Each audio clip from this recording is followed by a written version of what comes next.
La décennie a été morose pour le commerce international. Après les sommets atteints en 2008, les flux commerciaux mondiaux ont plongé pour ensuite orchestrer une remontée rapide mais partielle et suivre une trajectoire de stagnation jusqu'à aujourd'hui.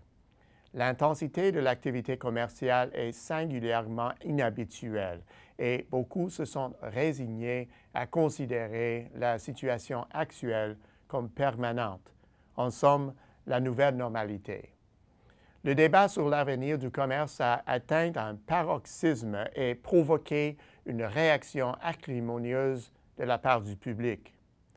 Compte tenu de son bilan et de la réaction négative de la population envers son architecture de base, le commerce peut-il même envisager d'effectuer un retour?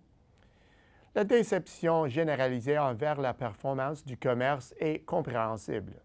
Après tout, les espoirs étaient immenses.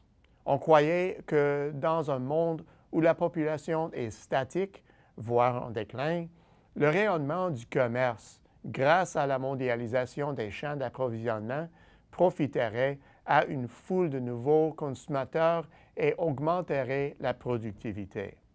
En fait, les espoirs se fondaient si fixement sur le commerce en tant que solution pour remédier à d'autres faiblesses fondamentales de l'économie qu'ils se sont solidement maintenus pendant des années après la récession.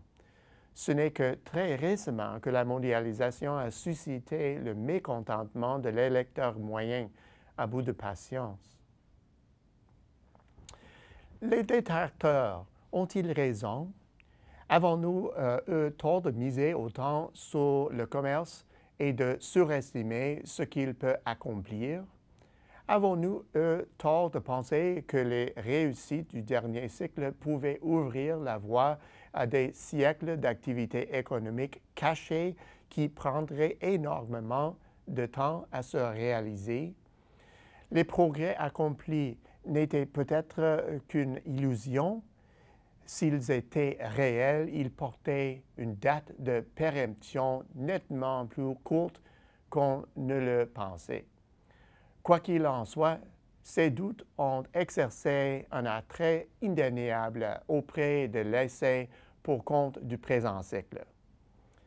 En guise de preuve, les détracteurs citent les difficultés structurelles dont la mondialisation serait à l'origine. Ils invoquent notamment les problèmes du secteur financier, aggravés par la portée mondiale de grandes institutions et leur effet d'entraînement dévastateur advenant l'effondrement d'une ou de deux de ces institutions clés. Ils font aussi allusion à l'excédent de capacité créé lors du dernier cycle, dont bon nombre continuent à payer le prix. Ils mentionnent également les programmes publics de sauvetage de l'économie qui ont alourdi les dettes des gouvernements à l'échelle mondiale à des niveaux considérés comme insoutenables. Ces éléments et d'autres évolutions structurelles ont émoussé la confiance dans la construction de notre système. Mais sommes-nous en train de renoncer à cette architecture alors que le système semble être sur la voie de l'auto-guérison? Nous déclarons depuis longtemps que le cycle commercial est sur le point de se porter à la rescousse de l'activité, et ce, au moment même où ces arguments font mouche. Si nous disons vrai, des éléments positifs absents depuis la grande récession devraient alors être présents dans l'économie. Par chance, de plus en plus de nouveaux éléments sont observables. Premier élément, la réinsertion de la main-d'œuvre. Lors de la période suivant la récession, des pans entiers de la population active aux États-Unis et en Europe ont été laissés sur la touche, fait d'une croissance suffisante. Or, les dernières données nous montrent que la participation de ces groupes est finalement repartie à la hausse.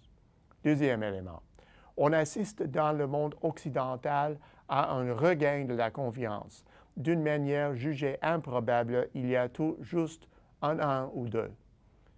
Troisième élément, l'investissement commercial semble finalement réagir au resserrement de la capacité industrielle, ce qui pourrait se traduire par une reprise très sensible de l'activité de construction. Quatrième élément, sans doute l'évolution la plus déterminante, le resserrement monétaire est désormais beaucoup plus généralisé après que la Fed a pris les devants en mettant fin à l'une des plus grandes périodes de politique ultra-accommodantes de l'histoire, ce qui est l'un des signes les plus manifestes que l'économie prend finalement son envol. Si tel est le cas, un cinquième élément ne tardera pas à se manifester. Si l'économie reprend pied pour la première fois depuis 7 ans, voire plus longtemps, et si aucun changement radical n'est apporté à l'architecture économique, nous pouvons certainement supposer que le commerce mondial s'intensifiera et commencera à regagner une partie du terrain perdu lors de la Grande Récession. Les contraintes de capacité et des considérations liées aux coûts inciteront inexorablement les entreprises devant composer avec une croissance restreinte à se mettre en quête de solutions à l'étranger, d'une façon qui a généré des retombées considérables par le passé. Bon nombre de marchés émergents recèlent une capacité inutilisée et manifestent une volonté de réembaucher. Au bout du compte, il a fallu beaucoup de temps, bien plus que d'ordinaire, pour réaliser les conditions préalables à une normalisation de la croissance. Ce délai d'attente extraordinaire nous a rendus encore plus nerveux au sujet de la viabilité de la croissance. Toutefois, l'élan actuel permet de croire que le commerce mondial sera le prochain bénéficiaire.